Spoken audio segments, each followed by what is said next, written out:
All right, Money in the Bank 2012. Overall, I thought this was a solid show. I thought this was really, really good. You know, apparently I like this a lot more than most people, but, you know, let's get right down to it. The World Heavyweight Championship Money in the Bank ladder match.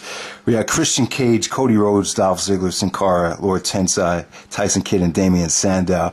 This is a bit spotty. Obviously, when you have this many participants involved, you can't help for the match to get spotty. It was fun. I really thought the last 5 to 8 minutes, he'll provide a lot of drama, provide a lot of action. You got a great moment at the end with Ziggler winning. I can't say enough about this, to tell you the truth. Obviously, it started off kind of shaky. You know, there was a lot of botches. But, you know, like the Del Rio Money in the Bank ladder match from last year, the one when Del Rio won, the Raw one, that was filled with a lot of botches as well. And I did think that added a lot of chaos and drama to the match. And the same thing happened here. You know, there wasn't too many botches where it, like, totally made this match laughable. But, you know, Lord Tensai screwed up the powerbomb on Sin Cara. You know, Sin Cara actually screwed up his finisher on Ziggler from the top rope. I mean, it wasn't a pretty match, but I thought all guys busted their ass. I thought they had enough spots. I thought they worked extremely hard. I thought the booking was kind of creative. You know, some of the spots in the match I got to talk about. Christian actually speared Cody Rhodes off the top of a ladder. You know, Tyson Kidd with a beautiful springboard sunset flip onto Ziggler, and Ziggler actually fell on his face. So that wasn't executed beautifully, but, you know, it still came off pretty chaotic and botchy, but, you know, it looked brutal, though. So Damien Sandow and Christian, you know, you had some good interaction and chemistry between both of them, where Christian actually speared and took out Damien Sandow by spearing him on the ladder. Lord Tensai actually threw Ziggler into the announce table. Tensai looked like a beast here. I thought he looked pretty good, minus that one botch he did. You know, Cody Rhodes and Vicky Guerrero, I thought that part was pretty sweet. Vicky actually, you know, got on top of the ladder. I was like, what the hell is she doing? She's taken away from the match. But it was a beautiful way to set up Ziggler coming out of nowhere.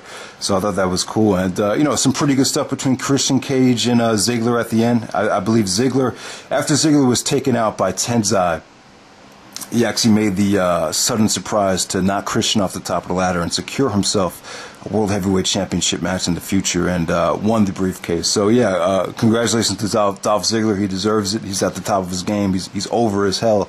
And definitely, I think the right guy won the match. So 3 3/4 stars for the World Heavyweight Championship Money in the Bank match. Good stuff there. Nothing really a lot to complain about.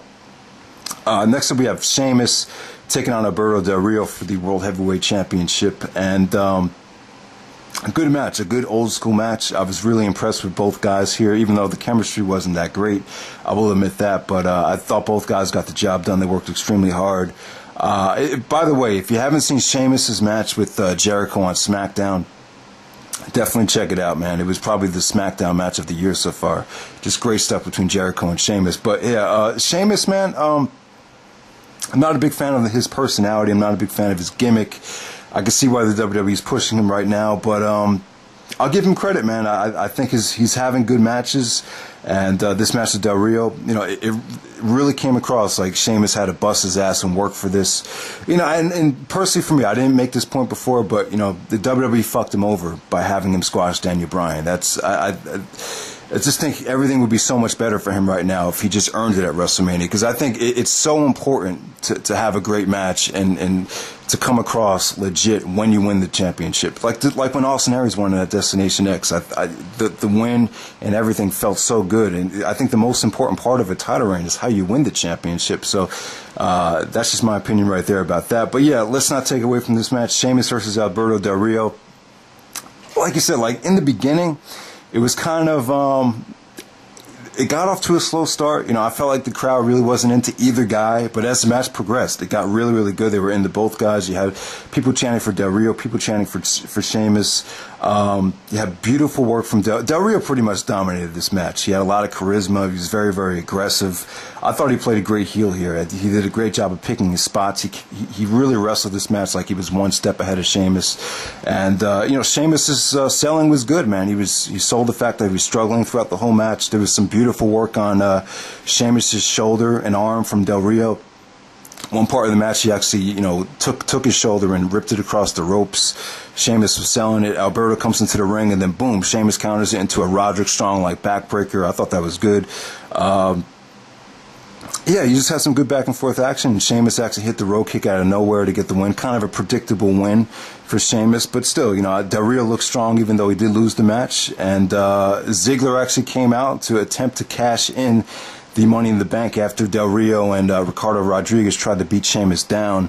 But Sheamus actually was too smart and saw it coming and did the road kick to Ziggler before he had a chance to cash it in. So a nice tease there. Hopefully we'll get Sheamus, Del Rio, and Ziggler at SummerSlam. This definitely sets up that, and looking forward to good stuff there. So I enjoyed the match. I give it about 3.5 stars. I thought this was a good, solid, old school match. All right, so there was a lot of filler on this pay-per-view, a lot of filler matches. I really don't want to waste time talking about it because I just want to make this as short as possible. But the primetime players took on Primo and Epico. I thought the match was, just a average SmackDown match. That's pretty much all I can say about it. But I do love the idea of having an all-black stable, and I do think this dude, AW, has a lot of potential. But I think out of all the promotions right now, I felt like Ring of Honor was that promotion that really needed an all-black stable because I felt like they had the elements to do that. But that's not going to happen now with the departure of Kenny King. But, yeah, let's move on to the WWE Championship match, CM Punk versus Daniel Bryan with AJ as a special guest referee. Now, this did a main event the show. And I'm actually okay with it, actually, because with the kind of match that they had a very, very, I want to say it was slow-paced. But they just had like a lot of, dead spots where they tried to get reactions out of, both guys, out of AJ. And I just felt like the match went kind of long. It would have been really tough for this crowd to digest this if it was the main event after sitting through 2 Money in the Bank ladder matches. I don't know. I just feel like the WWE is trying to get all these matches to get the best reaction possible. And at the same time, they want to ensure that these get the right amount of time. And so that's why you're seeing all these filler matches and not a lot of matches announced for the pay-per-views. So, I don't know. Obviously, I would have liked to see this be the main event. If it was the main event, it would have added, the aura of Cena or whoever trying to cash in after the match is over. So that's something that was missing from the match. But still, I thought this was excellent. I thought this was definitely a match of the year candidate for the WWE. I wouldn't say it was better than their Over the Limit match, but I thought it was pretty much on the same level as Jericho and Punk from Extreme Rules. I felt like it was, like, if you're going to give that match praise, then there's no reason why you can't give this match praise as well. AJ is a special guest referee. I would say she did a good job. I would say she really did a great job with facials. She was actually taken out of the match after Daniel Bryan actually shoved Punk into her while AJ was gone. That was probably the best part of the match. You saw some great wrestling there. You saw Punk actually work over Daniel Bryan's ribs. They brought out the kendo stick. There was a beautiful springboard lariat attempt from Punk, and Daniel Bryan countered it by smashing Punk in the ribs with it. I thought that was excellent stuff. Like I said, though, man, when AJ did come back, I thought she did a great job. I loved the spot where she took out the chair and put it in the middle of the ring and said, guys, go fight for it. I thought that was really, really creative booking there.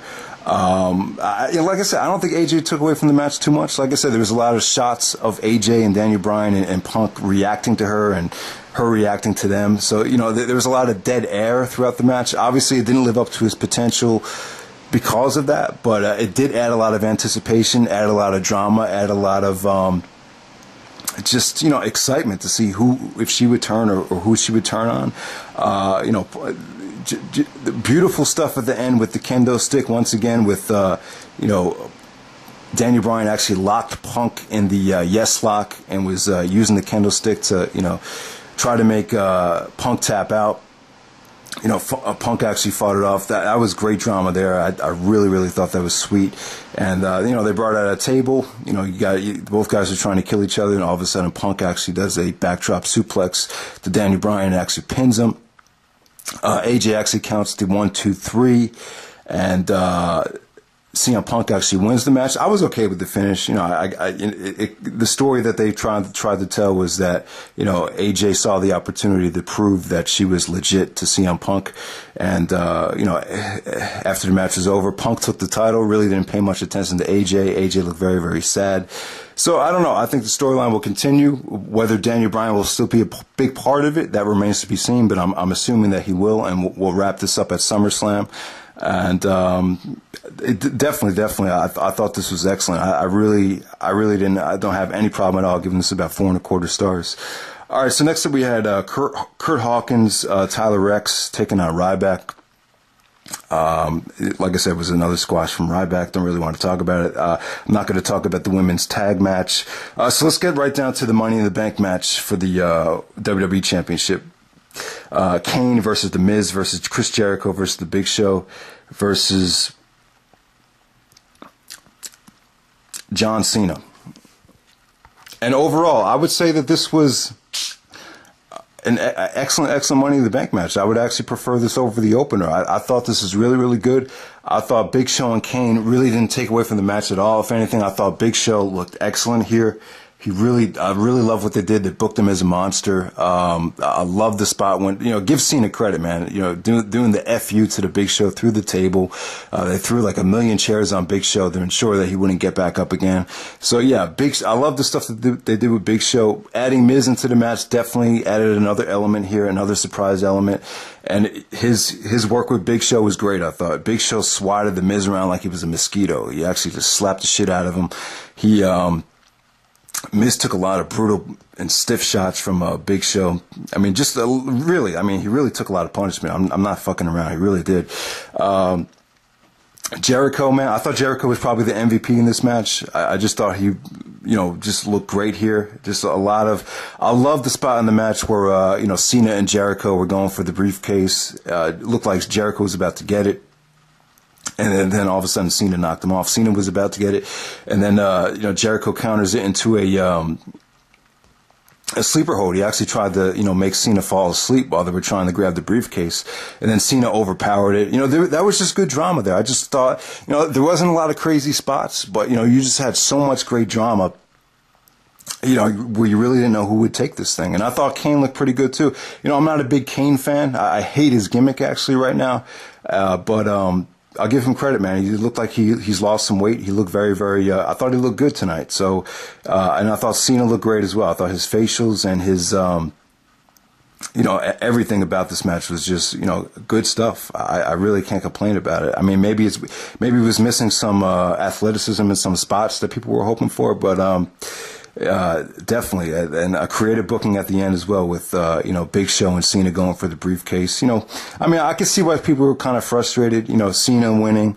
We've been seeing Big Show and Jericho put Cena over for over 10 years now, so it's kind of getting a little stale. I mean, this is kind of below Cena's resume to win the Money in the Bank briefcase, but I thought it was just very exciting. I thought it was unpredictable.